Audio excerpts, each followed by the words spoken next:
అనాదిగా మన రైతులు సాగు చేస్తున్న ఒకానొక చిరుధాన్యపు పంట రాగులు లేదా తైదలు. రాగులకు మార్కెట్లో మంచి గిరాకీ ఉంది, అధిక ధర పలుకుతుంది. వరి బాగానుల్లో నీటి లభ్యత తగ్గినప్పుడు మరియు కొద్దిపాటి చౌడు సమస్య ఉన్న పరిస్థితుల్లో రాగి పంట సాగు చేసుకొని మంచి దిగుబడులను పొందవచ్చు. మరి రాగి పంట సాగు పద్ధతులేంటి, రైతులు పాటించాల్సిన మెలకువలేంటో ఇప్పుడు తెలుసుకుందాం ఇవాల్టి నేలతల్లి కార్యక్రమంలో.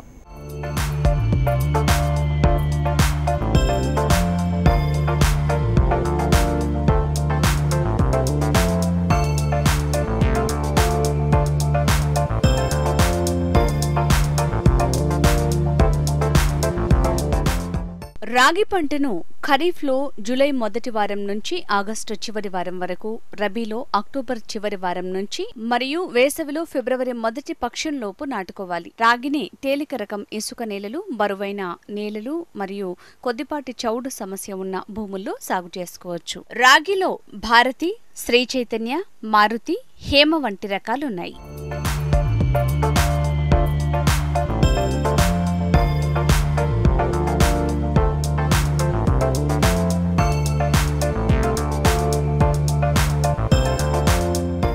రెండు కిలోల విత్తనం 5 సెంట్లలో నాటడానికి సరిపోతుంది. వెదజల్లే పద్ధతిలో ఎకరాకు 3 నుంచి 4 కిలోల విత్తనం అవసరమవుతుంది.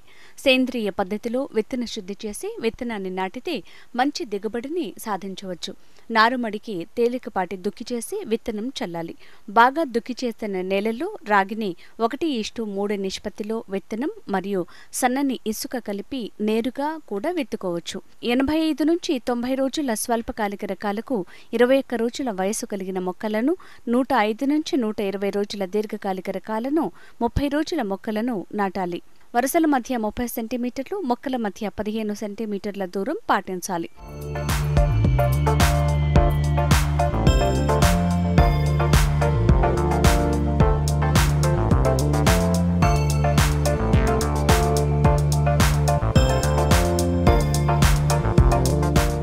పూత దశ, గింజ పాలు పోసుకునే దశల్లో పైరు నీటి ఎద్దడికి గురికాకుండా చూడాలి. గులాబీ రంగు పురుగు బాగా ఎదిగిన లార్వాలు గులాబీ రంగులో ఉండి కాండాన్ని తొలిచి తొలి భాగాల్ని తినటం వల్ల మొవ్వు చనిపోతుంది. పంటను కంకి దశలో ఆశిస్తే తెల్ల కంకులు ఏర్పడతాయి. ఈ పురుగు నివారణకు సరైన యాజమాన్య పద్ధతులు పాటించాలి. అగ్గి తెగులు ఆశించినప్పుడు ఎదిగిన మొక్కల ఆకులు, కనుపులు, మొక్కల పైన దారపు కండె ఆకారంలో మచ్చలు ఏర్పడతాయి. కనుపులపై తెగులు ఆశిస్తే కనుపులు విరగటం, వెన్నుపై ఆశిస్తే గింజలు తాలుగా మారుతాయి.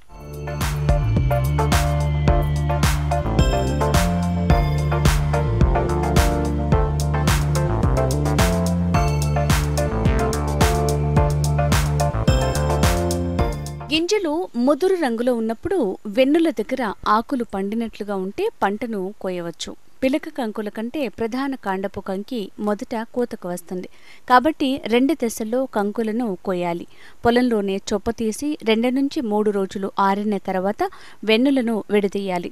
బాగా ఆరిన వెన్నులను కర్రలతో కొట్టిగాని, ట్రాక్టర్ నడపడం ద్వారా గాని గింజలను సేకరించాలి. అలా సేకరించిన గింజలు గాలికి తూర్పారబట్టి నాణ్యమైన గింజల్ని పొందొచ్చు.